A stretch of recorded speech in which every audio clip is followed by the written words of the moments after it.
बिस्मिल्लाहिर्रहमानिर्रहीम अस्सलामुअलैकुम। आप यूट्यूब चैनल देख रहे हो, मेरा नाम है अब्दुल रहमान नाज़रीन। आज 22 जून है। पाकिस्तान में एक नई तारीख रकम होने जा रही है। क्या ये तारीख रकम हो पाएगी? हमारी अदलिया की तरफ से एक बहुत बड़ा जो है कदम उठाया गया। 9 रुकनी लार्जर बेंच जो है उसका रात को ऐलान किया गया, क्योंकि कल जो है वो पटिशन्स गई। एतजाज़ अहसन ने भी पटिशन दायर की है। फिर पाकिस्तान के जो साबिक चीफ जस्टिस हैं जवाद एस ख्वाजा साहब, उन्होंने भी पिटीशन दायर की और उन्होंने बड़ी ज़बरदस्त किस्म की पिटीशन डाली। तो उसके ऊपर कल जो है अनाउंस किया गया कि जी 9 रुकनी लार्जर बेंच जो है वो बना दिया गया। अब आज जब उस केस की समाअत शुरू हुई तो दो जो हमारे जजेस हजरात हैं, जस्टिस हजरात हैं, जिनमें से एक जो है उन्होंने पाकिस्तान की चीफ जस्टिस भी बन जाना है और बाकायदा उनकी मंजूरी भी दे दी गई है सदर आरिफ अलवी साहब की तरफ से। तो उन्होंने क्या एतराज़ उठाया और वो कैसे उठ कर चल गए, जिन्होंने अगले आने वाले दिनों में पाकिस्तान के चीफ जस्टिस बनना है। तो क्या ये तारीख वाकई रकम हो पाएगी या फिर वही जो है वो ट्रक की बत्ती के पीछे लगाया जाएगा, जैसे इलेक्शन वाले मामले में लगाया गया। 14 मई को इलेक्शन होने और आज आपके सामने है कि पूरा 1.5 माह ऊपर हो गया है और ना तो हुकूमत गिरी, ना किसी पे तौहीन अदालत लगी, ना ये हुआ कि जी अदालत का सुप्रीम कोर्ट का फैसला नहीं माना गया। तो क्या ये वैसे ही ट्रक की बत्ती के पीछे लगाया जाएगा या वाकई पाकिस्तान में कुछ होने जा रहा है? इसके बारे में कुछ अपडेट्स आपके सामने रखेंगे और बताएंगे कि अगर आज पाकिस्तान का जो अदलिया का निज़ाम है और पाकिस्तान में इंसाफ का जो निज़ाम है वो दुनिया में सबसे लास्ट में क्यों है, 129 नंबर के ऊपर क्यों है, तो उसके पीछे कुछ ऐसी ही वजूहत हैं। और अब आगे इस केस का क्या होने जा रहा है मिलिट्री कोर्ट्स के हवाले से, वो आपके सामने रखेंगे। ख्वाजा आसिफ साहब जो है वो भी पार्लियामान पहुंच गए और उन्होंने एक स्पीच दाग दी है। ये जो कुछ हो रहा है पिछले 24 घंटों में जो डेवलपमेंट्स हुई हैं उसके हवाले से वो क्या कहते हैं और दोबारा से अदलिया के ऊपर किस तरह हमले किए जाएंगे। अब राऊफ हसन साहब जो तहरीक इंसाफ के नए सेक्रेटरी इत्तलात हैं, जिन्होंने फवाद चौधरी साहब की जगह ली है, वो भी ट्वीट किया उन्होंने, वो भी आपके सामने रखेंगे। पेशावर हाई कोर्ट बार में जी आज एक सालगिरह मनाई गई है और पीटीआई के अहम रहनुमा उसमें शामिल थे। परवेज़ खटक साहब को जो है कल रात पीटीआई की तरफ से एक नोटिस भेजा गया है। वो नोटिस क्या था? पीटीआई में ये जितने भी अब लोग बाकी बचे हैं, क्या इनको एक साजिश के तहत पीटीआई में छोड़ा गया है? ये क्या चल रहा है? पीटीआई जो है वो क्या अगले जो अब आने वाले इलेक्शन है इसमें पीटीआई की जमात रहेगी भी या सिर्फ इमरान खान जो है वो वाहिद जुमला उन्होंने जो कहा था कि देखना कोई रह तो नहीं गया, तो क्या सिर्फ इमरान खान ही रह जाएंगे पीटीआई में? ये भी अपडेट्स आपके सामने रखेंगे। वज़ीर आज़म साहब जो है फ्रांस पहुंच चुके हैं और उन्होंने कौम से जो है दुआओं की अपील की है, वो किस लिए किया वो भी आपके सामने रखेंगे।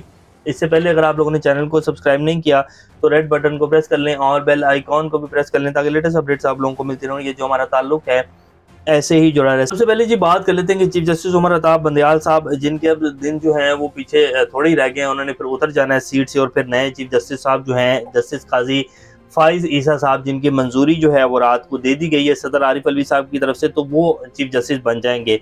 अब उमर अताब बंदयाल साहब जो है उन्होंने रात को 9 रुकनी बेंच का ऐलान किया। अब आज जब सुबह समाअत शुरू हुई तो उसमें जैसे ही समाअत शुरू हुई तो जो जस्टिस काजी फाइज ईसा साहब हैं जो कि आने वाले पाकिस्तान के चीफ जस्टिस होंगे, जो अभी कल परसों ही कह रहे थे कि जी मैं पाकिस्तान में जो हमारी अदलिया है इसमें बहुत ज़्यादा जो है हम चेंजेस लाएंगे और हम इंसाफ का जो निज़ाम है और जो इंसाफ का बोलबाला है वो करेंगे। ये सबसे बड़ा केस है पाकिस्तान में मिलिट्री कोर्ट्स को लेकर। पाकिस्तान में आइन और जमहूरियत की बका का सबसे बड़ा केस है जो कि इसके साथ खड़े होना चाहिए था। लेकिन जैसे ही समाज शुरू हुई तो जस्टिस काजी फाइज ईसा साहब जो हैं वो ये कहकर उठ गए कि जी जो पहले वाला केस है जो कि बिल पास किया गया उसका फैसला करें आप, और फिर जो है यानी कि पहले आप उसका फैसला करें फिर जो है इसकी बात होगी। और वैसे भी ये मेरा आइनी और जमहूरी हक है और मुझे आइन की बालादस्ती है तो मैं उठ सकता हूँ इस बेंच से।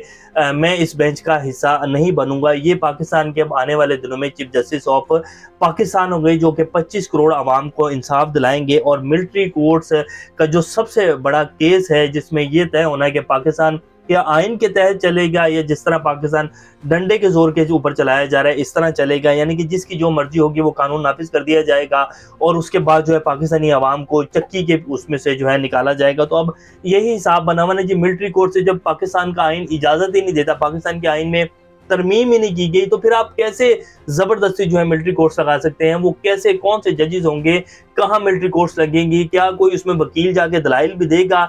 जब सिविलियन के मुकदमात उनमें चलेंगे तो क्या उनको वकील रखने की इजाजत होगी या सिर्फ जो है वो पर्ची के ऊपर ऑर्डर कर दिया जाएगा जी ये बंदे थे जी ये सबूत था इनको टांग दिया जाए?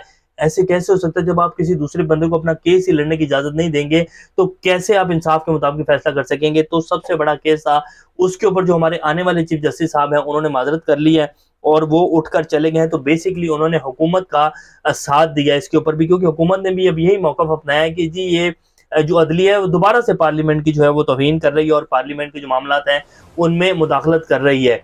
बेसिकली नून लीग जो है और मौलाना फजल रहमान साहब जो है वो ये चाहते हैं कि मिलिट्री कोर्ट्स लगें और इमरान खान की जो बची कुछ जमात है और इमरान खान साहब को बेसिकली मिलिट्री कोर्ट्स के मुताबिक जो है वो जंदान में डाल दिया जाए और इनका नाम जो है वो सियासत से ख़त्म कर दिया जाए। क्योंकि सबसे बड़ा डैमेज जो है वो अगर किसी को सियासत में हुआ है तो केपीके में जो है मौलाना फजल रहमान साहब की सियासत और बाकी जितनी भी छोटी मोटी जमातें थी, और दूसरी तरफ नून लीग का धड़न तख्ता जो इमरान खान ने किया। तो इसीलिए ये जो दो बंदे वो चाहते हैं कि इमरान खान जो है उसका सियासत में से नाम जो है वो ख़त्म कर दिया जाए, वो मिलिट्री कोर्ट्स के ज़रिए हो, वो जिस तरह भी हो, लेकिन इमरान खान का नाम लेने वाला जो है वो कोई नहीं होना चाहिए और पीटीआई का नाम ही ख़त्म कर दिया जाए। तो बहरहाल अब ये 7 रुकनी बेंच जी अब हो गया है। इसमें जो तारिक मसूद साहब थे वो भी अलहदा हो गया और जस्टिस काजी फाइज ईसा साहब।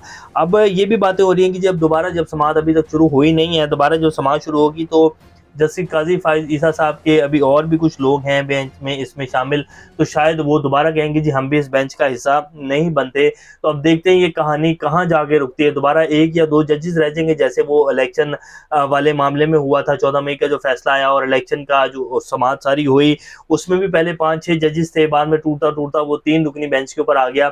तो अब देखते हैं कि इसमें भी जो है कोई जजेस बचते हैं या ये सारा बेंच ऐसे ही डेली जो है वो तहलील हो जाएगा। क्योंकि पाकिस्तान का अगर इंसाफ का निज़ाम आज यहाँ खड़ा है ना जी 129वें नंबर के ऊपर है, तो इसमें सबसे बड़ा जो किरदार है वो हमारी अदलिया का है, हमारे जजेस का है। क्योंकि ये अब जो जमहूरी अमल है ना जी और जमहूरी आइन, इनको तब तो याद आ जाता है जब इन्होंने जो अपने मुफादात की खातिर जो है वो इधर उधर होना हो और जो है अपने मुफादात को आगे रखना हो, तो अब आइन याद आ जाता है। जब आवाम के हक में कोई फैसला होना हो या जब जिससे जमहूरियत और आइन की बहाली होनी हो, उसमें फिर जो है वो इस तरह के मामला सामने आ जाते हैं जो अब आपके सामने आ रहे हैं। तो देखते हैं क्या बनता है, लेकिन कोई बहुत बड़ी ये तारीख रकम नहीं होगी। पाकिस्तान ये ऐसे ही चलता है और ऐसे ही चलेगा। ख्वाजा आसिफ साहब कहते हैं कि जी अदलिया को पार्लियामेंट में मुदाखलत से रोकना होगा। पहले ही जो है अदलिया बहुत मुदाखलत कर चुकी है और जो है पहले भी सजाएं हुई हैं, 20-25 लोगों को मिलिट्री कोर्ट्स के मुताबिक सजाएं हुई हैं। पहली जितनी दफ़ा भी मिलिट्री कोर्ट्स लगी हैं वो आइन में तरमीम की गई थी, उनका टाइम लिमिट था। अब तो ना कोई तरमीम की गई है ना कुछ किया गया, तो फिर कैसे मिलिट्री कोर्ट लग सकती हैं। तो बहरहाल ख्वाजा आसिफ साहब ने दोबारा से जो है तनकीद की है, दोबारा से पार्लियामेंट के फ्लोर के ऊपर खड़े होकर धुआंधार स्पीच की है और उन्होंने दोबारा आड़े हाथों लिया ये 9 रुकनी बेंच जो बनाया गया है।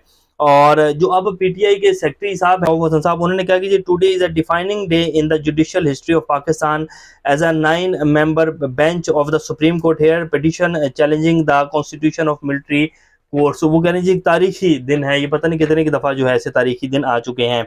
अब जो पेशावर हाई कोर्ट में ये तस्वीर आपकी स्क्रीन के ऊपर चल रही है जिसमें शाह महमूद कुरैशी साहब की सालगिरह जो है मनाई जा रही है पुरवकार तरीके से, जिसमें असद उमर साहब और असद कैसर साहब जो हैं और शाह महमूद कुरैशी साहब जो हैं वो 67वीं सालगिरह का केक काट रहे हैं। ये पेशावर हाई कोर्ट बार के अंदर की तस्वीर हैं, ये आज ही आई हैं। और रात को जो है पीटीआई की तरफ से उनके ऑफिशियल पेज के ऊपर ये कहा गया जी परवेज खटक की जानिब से तहरीक इंसाफ के अरकान को जमात से अलहदगी की तरगीब दिलवाने का मामला। पाकिस्तान तहरीक इंसाफ ने परवेज खटक के खिलाफ जमाती सतह पर कार्रवाई का आगाज कर दिया और सेक्रेटरी जनरल उमर यूब साहब ने इनसे 7 रोज में जवाब तलब कर लिया है। परवेज खटक साहब, असद कैसर साहब, शाह महमूद कुरैशी, असद उमर और ये सारे मामला जो हैं ये उसी तरफ जा रहे हैं कि पीटीआई जो है उसको ख़त्म कर दिया जाए और पीटीआई में सिर्फ और सिर्फ इमरान खान साहब जो हैं वो बाकी रह जाएं। शाह महमूद कुरैशी साहब जो इमरान खान साहब के पास मैसेज लेके गए थे कि जी आप साइड के ऊपर हो जाएं तो पार्टी जो है वो आगे चलेगी, इमरान खान साहब ने इनकार कर दिया। शाह महमूद कुरैशी साहब अब जो मैसेज लेकर गए थे, अगर शाह महमूद कुरैशी साहब जो हैं वो वाकई इमरान खान साहब के साथ चलना चाहते तो वो ये मैसेज कन्वे ही नहीं करते और वो वहीं इनकार कर देते जहां ये उनको मैसेज दिया गया कि जी आप इमरान खान को छोड़ दें, उन्हें कहें कि जी आप साइड पर हो जाएं तो हम आपको जो है आगे लेके चलने को तैयार हैं। तो शाह महमूद कुरैशी साहब ने जो मैसेज पहुँचाया इसका क्या मतलब था वो आप सब लोग बेहतर जानते हैं कि कौन क्या चाहता है और किस तरह आप जमात जो है उसको नई एक जमात जो है बनाने की तैयारियां की जा रही हैं। क्योंकि आईपीपी की जो हवा थी वो निकल चुकी है और जहांगीर तरीन साहब कैसे लीडर बन सकते हैं जी, कोई मजाक थोड़ी है। और ये नई भी अगर जमात बना लेंगे ना पीटीआई जो सारी है वो सारी उसको शिफ्ट भी कर देंगे, इमरान खान को बिल्कुल अलग कर देंगे, तो भी जो है कोई जो जमात है वो हुकूमत नहीं बना सकेगी और पाकिस्तान में स्टेबलाइजेशन जो है वो नहीं आएगी। ये सारी भूलें हैं, ये सारे तजर्बे हैं जो पिछले 1.5 साल में किए गए, उनके रिजल्ट सामने आ चुके हैं और अभी मजीद भी तजर्बे करने के जो है प्लान हैं तो उनके रिजल्ट भी सामने आ जाएंगे। इमरान खान जो है वो पाकिस्तान को स्टेबलाइजेशन की तरफ लेके जा सकता है और उसी की वजह से पाकिस्तान में जो इस्तेहकाम आएगा। और अगर उसको नहीं आने देंगे तो फिर जो ये चाह रहे हैं उनको भी पता लग जाएगा कि पाकिस्तान की क्या सूरत हाल बनने जा रही है। वज़ीर आज़म साहब जो है फ्रांस पहुंच गए हैं, उन्होंने IMF की जो सरबराह हैं क्रिस्टियाना जॉर्जी उनसे मुलाकात की और कौम से दुआओं की अपील की है कि जी आप जो है दुआएं करें। और मोहम्मद बिन सलमान से भी मिले, उनसे भी काफ़ी उन्होंने जो है मदद मांगने की कोशिश की है और कौम से उन्होंने कहा कि जी आप दुआएं करें, मैं भरपूर तरीके से मिन्नतें तरले कर रहा हूँ। बिलावल साहब कह रहे हैं कि जी पीपल्स पार्टी के अच्छे दिन शुरू होने वाले हैं, यानी कि पाकिस्तानी कौम के अच्छे दिन कभी नहीं आएंगे, पीपल्स पार्टी के अच्छे दिन जो है वो शुरू होने वाले हैं। और उन्होंने तो ये कह भी दिया था कि जिस तरह मेयर का इलेक्शन जीता है इसी तरह हम अगला इलेक्शन भी जीत जाएंगे। तो यानी कि बिलावल भुट्टो साहब आपके प्राइम मिनिस्टर अगले हो सकते हैं, पहले से तैयार रहें ताकि आप लोगों को झटका या शौक ना लगे। नवाज शरीफ साहब जो है वो इलेक्शन मुहिम नहीं चलाएंगे, इंतखाबी तहरीक के लिए आ रहे हैं, यानी कि नवाज शरीफ पाकिस्तान को इस सारे हालात से बाहर निकाले। तो नवाज शरीफ साहब भी पाकिस्तान के चौथी बार प्राइम मिनिस्टर बन सकते हैं, कुछ भी हो सकता है जी। एक दिन बाद फर्द जुर्म आई और शहबाज शरीफ साहब जो है उनको जेल से निकाल के प्राइम मिनिस्टर बना दिया गया, तो फिर नवाज शरीफ क्यों नहीं बन सकते, बिलावल भुट्टो साहब क्यों नहीं बन सकते। तो कुछ भी हो सकता है पाकिस्तान में, ये हमारा प्यारा पाकिस्तान है। अल्लाह पाकिस्तान कामयाब नासिर। अभी तक के लिए इतने, अपना चैनल का ख्याल रखिएगा। अल्लाह हाफिज।